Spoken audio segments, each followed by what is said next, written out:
Big Boss season 9 ஒண்ணுமே புரியல ஆரம்பிச்சு இன்னைக்கு டே 85 ஓட ரிவ்யூ.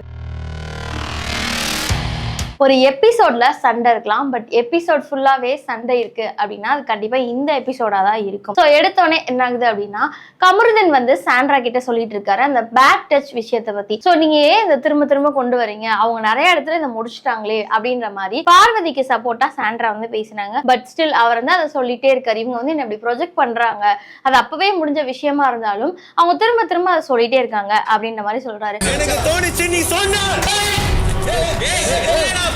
அடுத்து பார்த்தோம் அப்படின்னா மறுநாள் என்ன ஆகுது அப்படின்னா, அந்த டாஸ்க் என்ன அப்படின்னா, பிஆர் வச்சு யாரு இன்னும் உள்ளே இருக்கா, இவங்க எல்லாம் டிசர்விங் கண்டஸ்டன்ட் இல்லைன்னு உங்களுக்கு தோணுதோ அவங்களெல்லாம் நீங்க வெளிப்படையா சொல்லலாம் அப்படின்ற மாதிரி பிக் பாஸ் வந்து சொல்றாரு. பிஆர் இருக்கிறது கமருதீனோட டீமும் சபரியோட டீமும் டவுனா காட்டி விக்ரம் அங்க வந்து ஹைலைட் ஆகிற மாதிரியான பதிவுகளை கட் பண்ணி கண்டிப்பா அவங்க டீம் வந்து பண்ணிருப்பாங்க. இந்த இஷ்யூ நடந்துட்டு இருக்கும் போதே அவர் என்னை பேட் டச் தான் பண்ணாரு அப்படின்னு பார்வதி அந்த இஷ்யூ வந்து கொண்டு வராங்க. அதுல கமருதீனும் இன்வால்வ் ஆகுறாரு. இது ரெண்டு பேருமே பயங்கர சண்டை போகுது.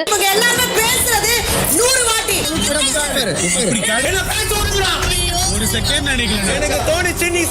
மத்த எல்லா கண்டஸ்டன்ட்ஸுமே என்ன பண்றாங்க அப்படின்னா கண்ட்ரோல் பண்றாங்க. இது வந்து ஒரு மிகப்பெரிய பிளாட்ஃபார்ம், இதை கோடிக்கணக்கான மக்கள் பார்த்துட்டு இருக்காங்க. இங்க நீங்க உங்களை எப்படி ப்ரொஜெக்ட் பண்ணிக்கிறீங்களோ அப்படிதான் நீங்க வெளியே போய் இருப்பீங்க அப்படின்னு சொல்லி சொல்றாங்க. நீங்க எப்படி இந்த வீட்டுக்குள்ள வந்தீங்க அப்படிங்கறத ஞாபகம் வச்சுக்கோங்க, எப்படி வெளியே போறீங்க அப்படிங்கறத ஞாபகம் வச்சுக்கோங்க அப்படின்ற மாதிரி பிக் பாஸ் வந்து சொல்றாரு. சோ என்ன பண்றாரு அப்படின்னா, டிக்கெட் டு ஃபினாலேக்கு ஃபர்ஸ்ட் டாஸ்க் வந்து சொல்றாரு. இதுல யார் வின் பண்றா அப்படின்னா சுபி அவர்கள் தான் வின் பண்றாங்க. சோ உங்கள இவங்கெல்லாம் டிக்கெட் டு ஃபினாலேக்கு டிசர்விங் அப்படின்னு நினைக்கிறவங்கள மறக்காம கமெண்ட் செக்ஷன்ல சொல்லுங்க.